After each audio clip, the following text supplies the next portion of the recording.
Good morning. I'm glad to be here. This is my first time up on stage in about 5 years. So, thank you.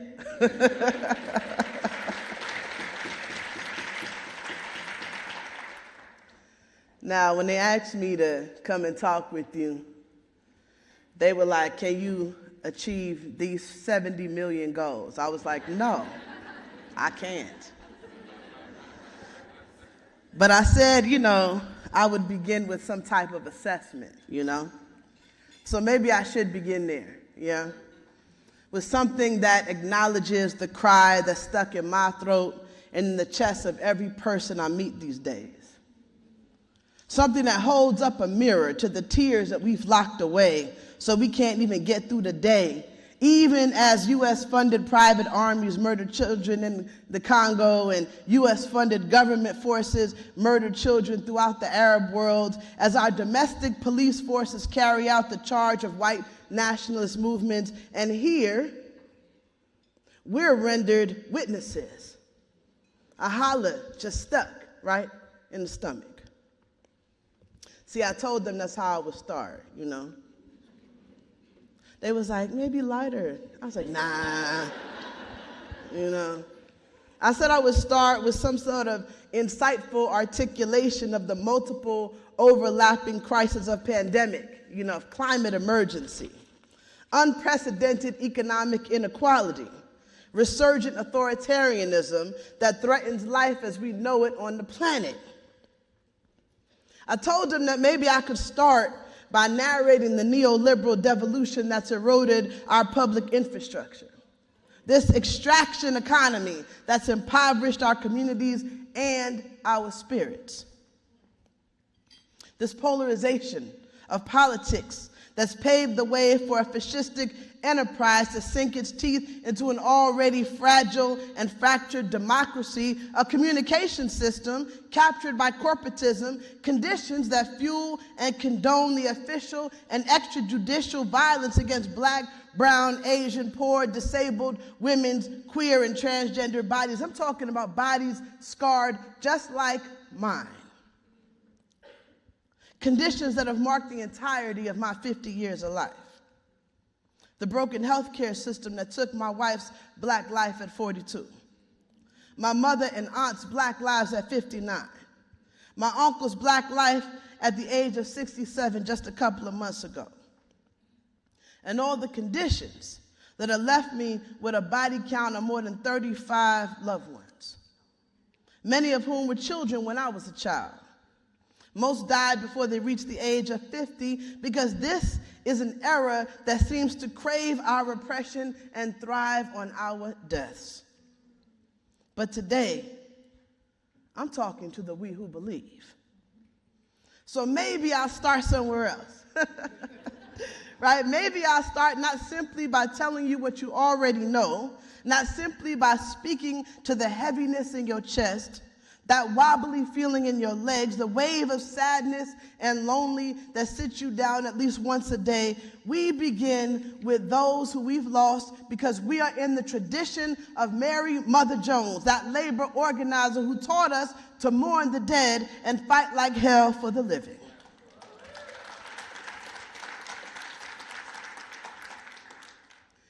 We mourn the dead not because simply it's personal to us, but because mourning is required for transformative change.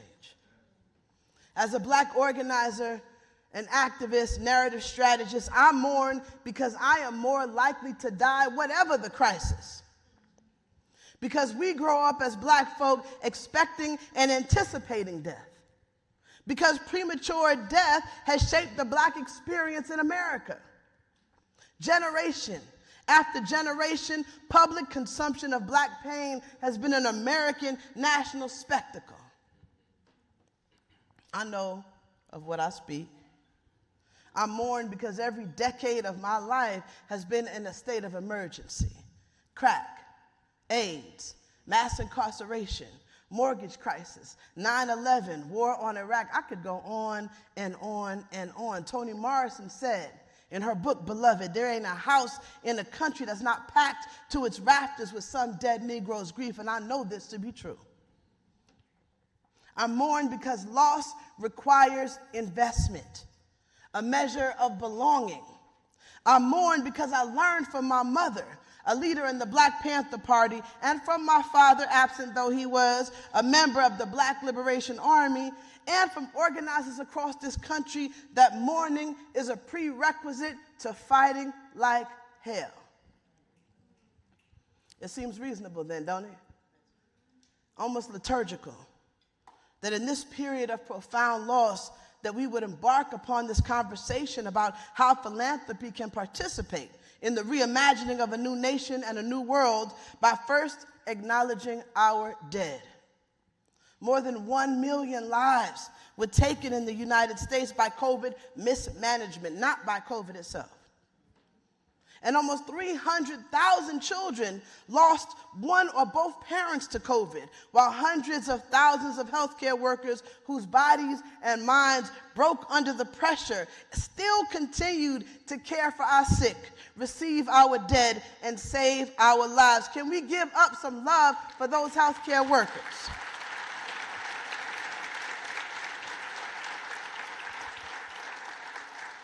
Now I would say it makes it much sense to begin then with the children, the parents, and the healthcare workers of Gaza, whose resistance is likely to outlive their bodies. It makes sense to begin with those whose names we don't know, who died devoured by American prisons and ousted to American streets by entirely man-made economic crisis. In 2021, just 5 years before America will commemorate the 250th anniversary of the signing of the so-called Declaration of Independence, white households held 80% of the country's wealth, while black households held only 4.7%. Is it any wonder then that the inevitable and routine violence that both produces and denies black death also becomes what author Saidiya Hardman calls serial acts of undocumented extinction? Is it any wonder that the force of black grief would shape American politics just as much as it shaped American freedom movements? The scale of black grief is so vast that it's become interwoven with American culture and civil society. I'm talking about jazz, I'm talking about hip hop, I'm talking about gospel. These all became freedom songs. Ain't gonna let nobody turn us around, turn us around. What? That's right, right? Strange fruit hanging from the poplar tree. We gonna be all right. All of it. From our protest chants to our mass uprisings is grief rearranged to a beat, the beat of our freedom dreams. It makes sense then to begin with a sober assessment that as black and indigenous loss and sorrow helped give birth to the American project, black and indigenous grief, rage, and joy has always given and will always continue to give birth to American freedom movements. It makes sense. It makes sense then that our grief is itself an invitation to struggle, a means and a mandate to survive, and I intend to survive for as long as I can.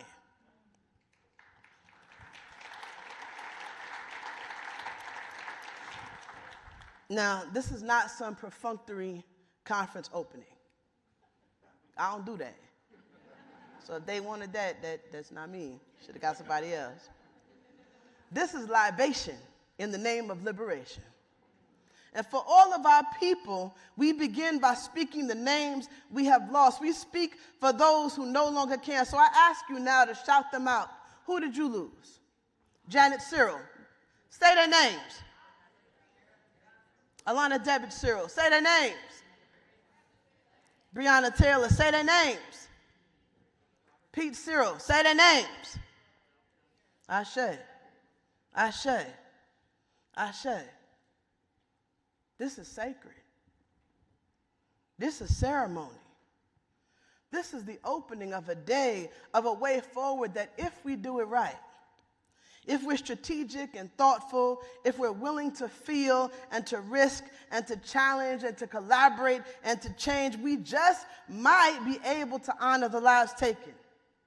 The families, the buildings, the cities, the countries, the species destroyed by the cancerous growth of empire.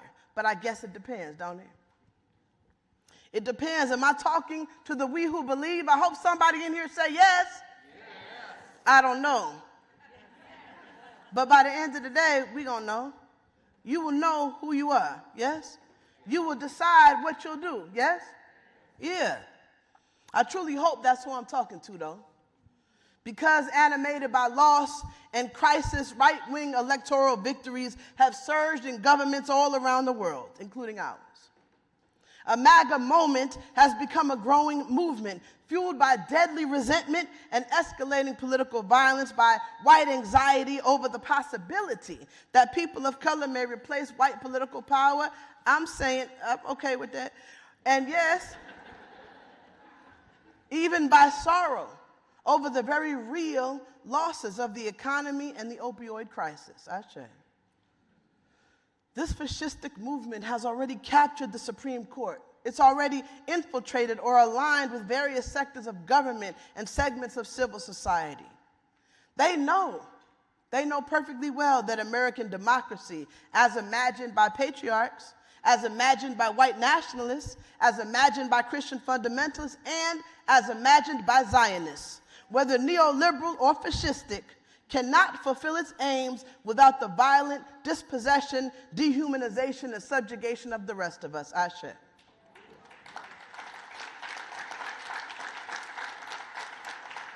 They know perfectly well that if we do not act, if we are denied and defunded and demoralized into inactions, their plan to narrow the definition of marriage and family, of life itself, their plans to deport and detain, to imprison and impoverish enough of us so they can impose a white Christian nationalist authoritarian rule, those plans will succeed. Some of them depend upon you. They know that if we narrowly focus on a presidential election and neglect long-range vision, long-term strategy, and long-lasting infrastructure, that once they come to power by legal and constitutional means, mass movements for justice and human rights will have no way to channel our sorrow, our rage, and our vision for change. But some of that depends upon you. But see, we know something too, right? They don't know everything. I hate people be like, we need to be like the right. No, we don't. They trying to be like us. That's what happened. We know that the visionary, radical democracy that we're working for, that future for civil and human rights, that just transition toward an economy that fuels a sustainable planet and people cannot be fulfilled without mass movements. I'm telling you that you got something to do with that.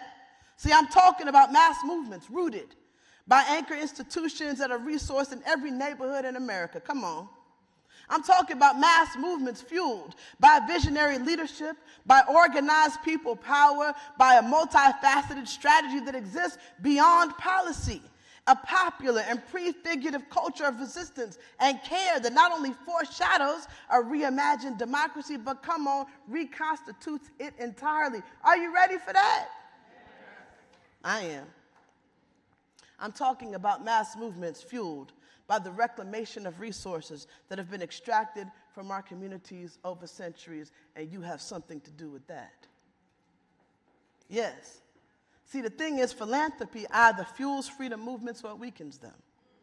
It either invests in this radical future in which a majority of the planet survives, or it extracts from it, accepting unacceptable losses rooted in a dangerous assumption of expendability. Philanthropy must decide right here, right now, today, we either bring everybody home or we don't have a home to come back to.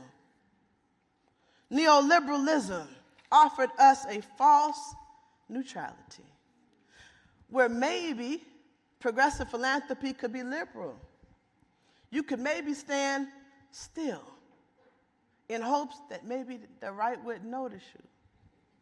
But growing fascism in the United States and across the globe allows us to live under no such illusion anymore. Now is the time to ask the critical question, which side are you on, my people? Which side are you on? And now is the time to answer loudly and proudly. We on the freedom side. We on the freedom side. We on the freedom side. So let's talk about the freedom side, can we? For a minute. I began with grief, but now I want to turn to gratitude. See, I'm grateful for Occupy Wall Street. Come on. I was out there in them streets, you know. I was out there in encampments and, you know, I loved it. I'm not going to lie, I'm a consummate activist. Find me a protest. I don't care who, I don't even know who the target is. You know, I don't know who the people, what union is this? Who we, you know, I'm here for it. I'm here for it, you know. I'm grateful for Occupy Wall Street. I'm grateful for the Arab Spring. Both mass uprisings sparked by emerging social forces, not the least of which was the intensification of the fight for energy, right? The shifting state of the neoliberal economy. In 2011, Occupy popularized our understanding of the 1% and economic inequality, directly fought evictions brought on by the mortgage crisis, expanded the room for grassroots organizations to fight for land and against displacement. Occupy was thought of as just a random uprising. But let me tell you something, it gave birth to the Fight for 15 wage movement. Ashe. Thank you. Thank you. Right? It propelled new progressive leadership to the national stage, gave us a new presidential candidate at the time. Thank you. I appreciate it. I wasn't fucking with him, but I appreciate it though. You know? Gave labor unions a boost they desperately needed. I appreciate you. Asserted a narrative that continues to permeate political discourse about the global economy. If you're grateful for Occupy and the Arab Spring, let me hear you say yes. Yes. Okay. I'm grateful, too, for the indigenous, Native American-led Land Back and Standing Rock movements. Come on. Ashe, thank you, family. Thank you, I appreciate you. The Standing Rock Sioux tribe achieved a significant victory in March 2020 when a federal judge struck down permits for the Dakota Access Pipeline, but it was never about one pipeline. And it was more than an encampment, always, right? Their victory extended far beyond that. The Sunrise Movement, an arm of an emerging youth climate movement, helped to take climate emergency into the street. And with the 2016 Standing Rock movement, all with the leadership of indigenous land stewards and black survivors of climate disasters together, forging a new level of policy dialogue, again, sharpening and making the contradictions more visible. If you're grateful for all the ways youth, indigenous, and black-led climate movement is saving our lives, let me hear you say yes. Yes. I'm grateful for the Me Too survivor-led movement, for the grassroots activists of the modern reproductive justice movement, the radical lawyers and all those who are fighting to defend queer, trans, and women's rights today. Let me hear you say thank you. Thank you. I'm grateful for those who are successfully blocking bans on gender-affirming care, including abortion. Right? We think that those things are separate, but they're not. Abortion is gender-affirming care. And it's a human right. And they're doing it by every means necessary. And I appreciate the risk, including emerging networks of mutual aid. Ashe, thank you. Thank you for those who understand these culture wars that look like book bans and legal restrictions trying to reinforce and re-entrench patriarchy are not only being fought in the courts, but on the terrain of our bodies. Thank you. Thank you for that understanding. Thank you for those who understand that authoritarianism is animated by patriarchy. Thank you for protecting us.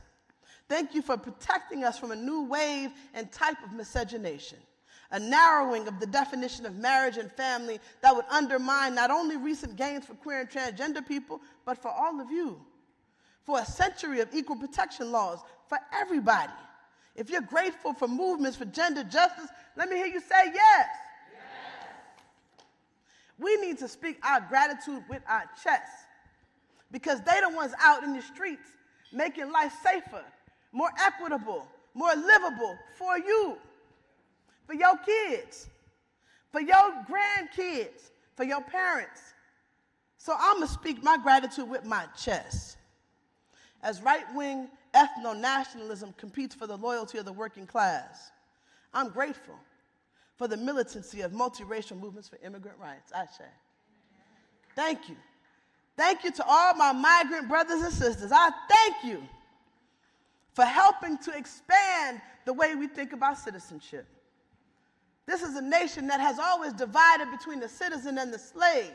And see, the migrant helps clarify that contradiction. Ashe, thank you. Thank you.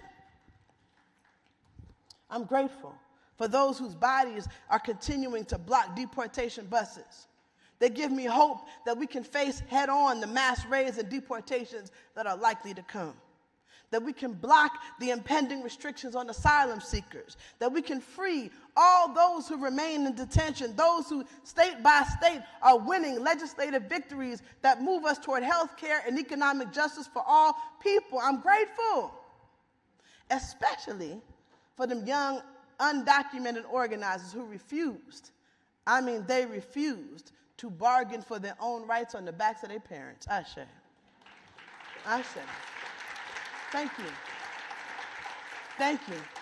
Their willingness to risk should inspire a willingness to risk in all of us. Now, I'm grateful most, though, I can't lie, for the movement in which I cut my teeth, the Black Liberation Movement.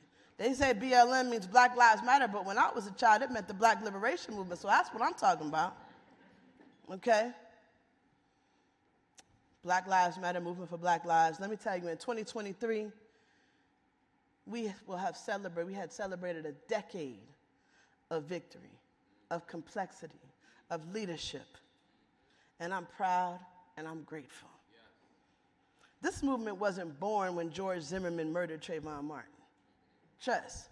It's a modern face of a centuries-old movement, and as such continues in the Black radical tradition to move beyond the visibility of Black death to power for Black life.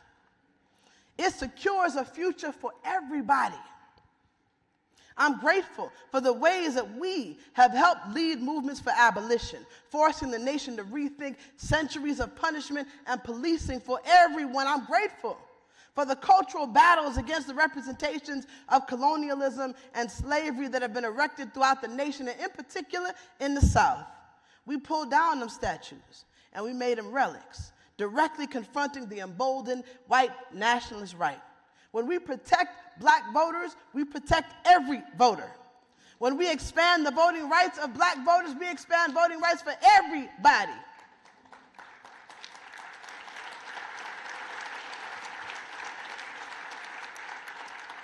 And now, here we are in a pitched battle. The same people banning gender-affirming care are banning Black history, banning data collection on race, banning equal protection laws and diversity policies. But we are the movement for Black lives. We don't go back, we only go forward. And then we bring everybody with us. So come on, if you're grateful for Black-led movements, let me hear you say yes. Yes. Let me hear you say yes. Yes.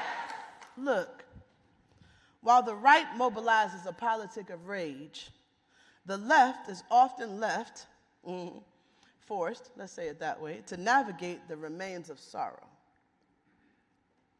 Whether on the left or on the right, movements often begin with real or perceived experiences of loss, scale in shared sorrow or rage, and mobilize by mourning. Whether movements have the leadership capacity or strategy to metabolize loss through politicized grief will determine their degree of victory. Power building requires grief as both catalyst and culture, because grief can shape both the vector and the velocity of social movements. Come on.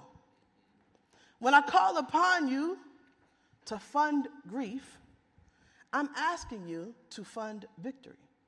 I don't know if you feel me.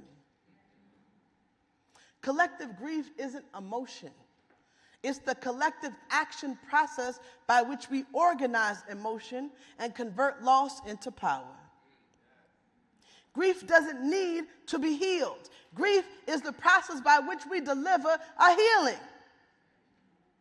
Buried in the context of uncertainty, a very real chaos and instability, there exists a ladder. I don't know if y'all watch Game of Thrones, but that's what he said, the little religious pimp man. Inside of chaos, there's a ladder. Movements are the only way we climb that ladder toward the future that we need and deserve. I promise you that living with the uncertainty and risk inherent in the experiment that social movements inevitably are is far preferable to living with the certainty of fascism. I guarantee you that. In either case, terror is the terrain, grief is the ground, loss is the landscape, and we have to fight where we stand. We have to fight where we live. We have to fight in the places and for the people we love. That's what I'm here trying to ask you to do. This ain't about giving out dollars. This is about fighting for who you love, for what you believe in. Can you do it? Are you ready? For 15 years, the last 15, community organizers have been working it out inside of impossible conditions, trying to help our communities survive even as we attempt to wring out some policy wins, healing trauma while trying to ensure we got clean water, watching each other die on our phones while we host board meetings and conferences. It's hard. Whatever of the planet and the people on it that will be saved, it will be because of these movements. Here, we're attempting to block the advance of fascism while building the future. That is a very difficult proposition.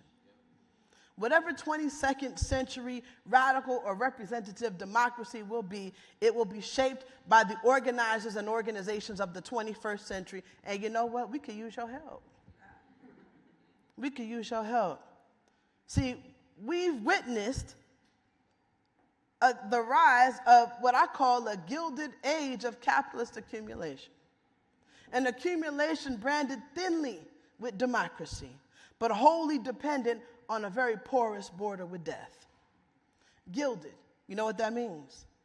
To be covered thinly with gold pate or gold leaf. And modern left and progressive freedom movements are increasingly reliant on this thin layer of crisis capital to advance complex goals that exist in direct competition with that money. The 2023 Giving USA report affirmed that foundations gave away an estimated over $100 billion in 2022. See, I can't even count these top numbers. Over $100 billion in 2022, a 2.5% increase from the previous year. So why does the feeling of extreme scarcity loom so large? That's a lot of money. That's a lot of money. Quoting a recent article by Zach Chapman and Natri Shastri, why does it still feel like there's not enough? According to a report by the Philanthropic Initiative on Racial Equity, that was in 2018, only 6% of philanthropic dollars supported racial equity work. That might be why. And only 1% supported racial justice work. That could be why. Only 9.1% of that tiny 1%, that tiny little racial justice funding, supported grassroots organizing. That could be why. It could be why, huh? What do you think? Maybe. How we spend the money matters, not just that we spend it. In 2020, philanthropic institutions in the U.S. contributed over 13 times the amount of money to extractive global stock markets as they did to all their grant-making focus areas, according to the Climate Justice Alliance. That could be why. It don't matter just whether or not you spend the money. It matters how you spend it. Yeah?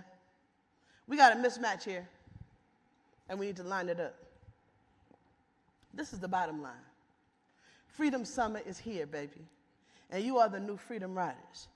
About 60 years ago, the Freedom Summit activists of the Student Nonviolent Coordinating Committee Coalition transformed the country because they knew then what we know now. As the South goes, so goes the nation. They understood that the South would lead us in fighting fascism. They knew that they needed to heighten and make visible the contradictions so they could energize a base, so they could demonstrate the will of the people. But they needed people who could trust Black and brown leadership, people who could follow the strategies of local organizers, people who were willing to take risks, to experiment, even to support failure in order to discover victory. They needed people like you. You are the we who believe. Am I right? Are you sure? You are the class traitors, the infiltrators, the ones out here playing a long, multi-dimensional game for liberation, the ones willing to forget your issue area and fund the fight against authoritarianism. I don't know. I'm not feeling it. Is that who you are? Yeah. You're the we who believe, the ones willing to break your endowment and let the money flow. Come on, baby. I'm talking about folk like the justice funders who introduced that just transition investment framework out here trying to shift capital and power and build a regenerative economy. I'm here for it. Because you are the we who believe. The ones willing to invest in risk and experimentation, the ones willing to move money quickly, especially to security, communications, and legal infrastructure. I'm talking about the ones who organize within your foundations, within your family offices to help them understand the politics of the moment and how risk aversion is a key to losing everything. That's who you are. The we who believe, who know that it may be time to consider new organizational forms beyond the 501c3. Might need to figure out how to fund some other stuff. Folks who are out here figuring out new ways to support mutual aid, resourcing bail funds, and resisting the narrowing of philanthropic support for left and progressive causes in court. You are the we who believe. The ones answering the call from the ground to resist the centrist drift and stand firm in the values that will lead us all home. Come on now. The ones willing to use your philanthropic influence to protect those targeted by vigilantism and modern-day McCarthyism. Is that you? Are you the we who believe? I think you are. The ones who power the power builders with trust, as we experience with solidarity economics and build transformative infrastructures of care. The ones who know very well that money is part of the movement. They know, you know, that we are too small to win. And yet, guess what? We have won big from the fringe. And together, we can build the kind of majorities that can and will win again. We can stop all the cop cities. We can stop MAGA in its tracks. We can expand voting rights and institutionalize abolition so the 22nd century isn't a century of profiling and punishment. We can ensure excellent public health care and that system delivers reproductive justice and gender-affirming care to every person living in this country. You can do that. We can do that. We can build solidarity economies to scale. We can end the inequality and poverty that drives corporate and ruling class control of our cities and governments. We can do it. We can overturn centuries of Jim Crow politics and policies. We can return the land.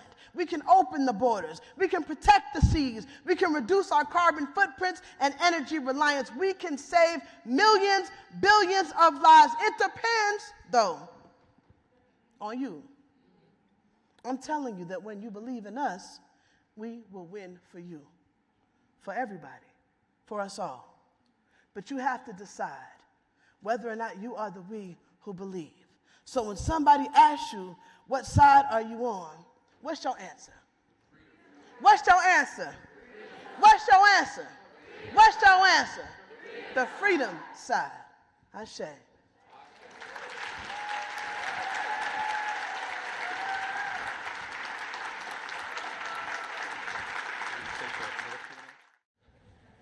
Libation for liberation.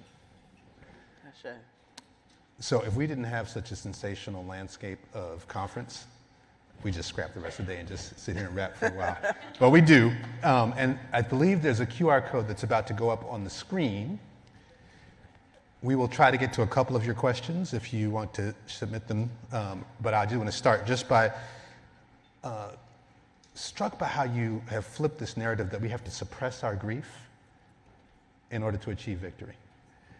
And you said something that I'm hoping you can say a little bit more about, which is how that can actually fuel the path forward. Just want to share a little bit more about that process.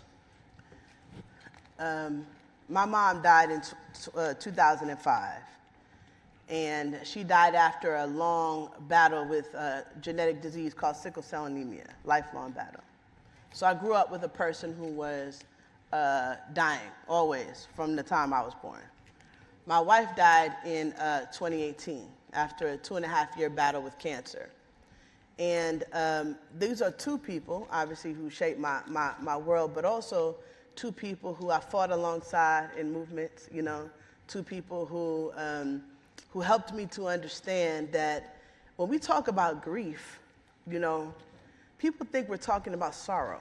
They equate grief and sorrow. But I don't do that. Grief is not an emotion, it's a process. Yeah? Sorrow is an emotion. But grief can also be joyful.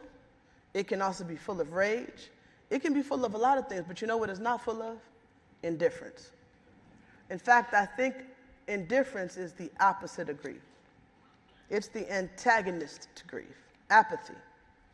And so grief is about transforming, transmuting our losses, all of them, political and personal, into action, into some type of transformative engagement with the world, into meaning, right? That's what we're doing, and that's what we do when we organize. That's what we do in therapy. I hope you in therapy, I am. You know, that's what we're always trying to do, is transform our understanding of loss into something meaningful. You mentioned that when you mourn, loss requires investment. When you think about this audience, you name some things, but what's a step we can take to actually make the investment to build off of what you're naming there?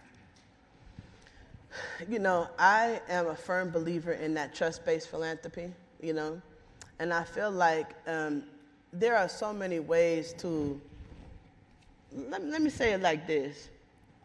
You know, when people say money is part of the movement, you know, they often mean that, you know, just the money itself. But when the Panthers got their money a lot of different ways, okay? Look, I'm not even gonna call it. That's not for this table, you know? But the point is that they engaged those artists, you know, in Hollywood. They talked to, and all those people, they invested through a whole lot of risk because of love. You feel me? Because they understood that they themselves were losing something. If they did not make an engagement, if they did not give of their, not just their pocket, but their time, their energy, their analysis, all of it, that they, as people with wealth, as white people, they were losing something. So there's an investment that is not simply about the dollars, but that's about the cents. You feel what I'm saying? Oh, absolutely. Yeah. You said also earlier, talking about focusing on the presidential election and the consequence of losing sight of the longer movement. Can you just share a little bit more about what you could see that philanthropy could do to support that longer movement? Shore up these anchor institutions, you know. I know later on my brother Maurice is going to be speaking. I look at the Working Families Party as one of those institutions that, you know, the type of institution, not just that one, but the type that needs to last. You feel me? We're talking about right now we have very few choices in front of us. That is something over the next 20, 50 years we can change. But that's a 50-year proposition, not a 4-year one. You feel me?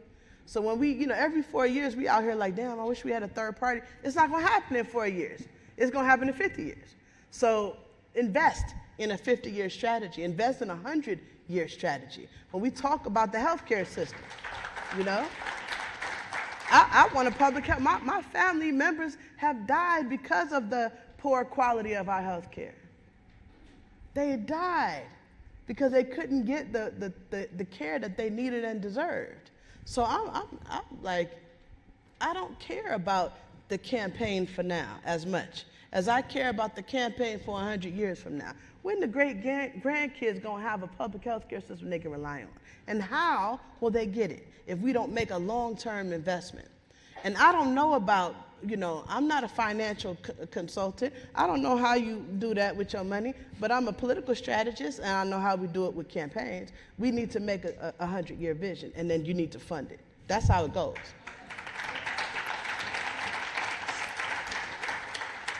I just want to make sure we're recording this, right? Because there's some people who need to hear this, and I need to go back tonight and listen to it again. So I just want to make sure. So you name these axes: grief, fascism, narrative, movement building. For some of this audience, thinking about their role in disrupting fascism is new, right? It just wasn't on the radar screen. Is there anything that comes to mind that we can name for folks as a way to get into that? Like, because that's right in front of us right now, even as we think about this generational approach. I know it seems new. I know it seems new for some. I get that. But it's really not new. First of all, we've been navigating and negotiating with growing authoritarianism for the past 15 years. So I just want to say that very clearly. You know, and that just means that more classes of Americans have been navigating and negotiating what Black Americans and Indigenous Americans and others have been navigating for centuries. What we can do first is learn from the South. That's number one. Learn from the experience of Southern organizers, because they know everything there is to know about fascism in America. Okay, so first off, we need to study the South, their tactics, their strategies. We need to support their leadership. The second thing that we can do is we can stop being so scared of the right, because they're coming for you whether you're scared of them or not. So, I like to say stop being so liberal, you know. What I mean by that is, the sister this morning, by the way, was amazing. She talked about how imagination stands on business, right? So I believe in that. I believe it's time to stand on business. I believe it's time to put money where your mouth is, money where your politics are, money where your values are. That matters. It matters now because the right is doing exactly that. They are putting their money where their values are. They have that plan, 2050. Y'all ready? Yeah. So that's point number 3. Read it. Read Project 2050. Understand that they are not afraid. They put their plans out front and center. They told everybody it's a public book. You could just download it. They're not even selling the book. You know what I'm saying? They're like, I want Joe, whatever his name is, washing machine Joe or whatever. Plumber Joe. I want him to get the book. You know, I want everybody to get the book. So where your book at? I'm just curious. You got one? Right. So where's our strategy? We need to be in partnership with organizers to build one, but also we need to understand what the strategies of the right are. Those are 3 steps that you can take right now. Engage with the South, fund the South, learn about the right, and stand on your business. Don't be so scared, because they're going to come for you whether you like it or not. So 2 last questions, rapid fire. First one, semi-rapid. First one, can you talk a little bit about what organizations look like if they do use grief as an organizing principle? What organizations look like if they use grief as an organizing principle? How do we actually begin to do that? Well, let's say this first. They're already doing that. The movement for Black Lives was initially logistically and infrastructurally and politically, strategically organized around the loss of life. Organized around the loss of life. Building policies to prevent the loss of life. Engaging with communities who are directly facing the loss of life. So number one, let's not act like we don't already engage with loss as a very deliberate part of our strategy. Now, what it looks like, I think, though, if I answer your question, is number one, we shift the culture of our institutions to engage in a politic of care. That care is a politic, it's not a feeling, it's a practice. And so how do we engage that practice of care as part of our movement culture? Number 2, we begin to shift our organizational policies. We are focused, we always use the policies of the mainstream, We act like we real nonprofits. We movement organizations. We just using the nonprofit structure to achieve our goals. And so we are supposed to be more radical than that. And so our engagement with bereavement needs to be radical. We need to be on some radical HR, radical all of that. So that's the other piece, right? We need to radicalize our our policies. And I would say the third thing is we need to engage in and develop and innovate this transformative organizing model. These are frameworks for how we organize methodologically, right, that are about moving beyond, truly moving beyond the Alinskyist version of organizing, this type of this stop sign organizing. Here's a problem, we're going to respond to it. We're going to do something different. And that is one of the ways when we think about grief as an organizing process, as a process by which we collectivize, as a process by which we engage emotionally, we build belonging, we build safety, we build dignity, and then we move. Let me tell you something, the protests, the funerals in South Africa were protests, right? When they was out there doing the toy and carrying the caskets, that was a public protest. Mourning is protest. So we have to also just change our mind and understand it's not about actually necessarily even changing the way we do certain things, but understanding and witnessing the grief in everything we do. It's glorious. It's beautiful. Let's do it. Well, there's no mic left for you to drop. We'll close with this question that many of us are thinking. When and where are you speaking next? That's a good question. And I don't know the answer to that. You let us know, and we will be there. Malkia Devich-Cyril, people. Thank you so much. Thank you. Thank you.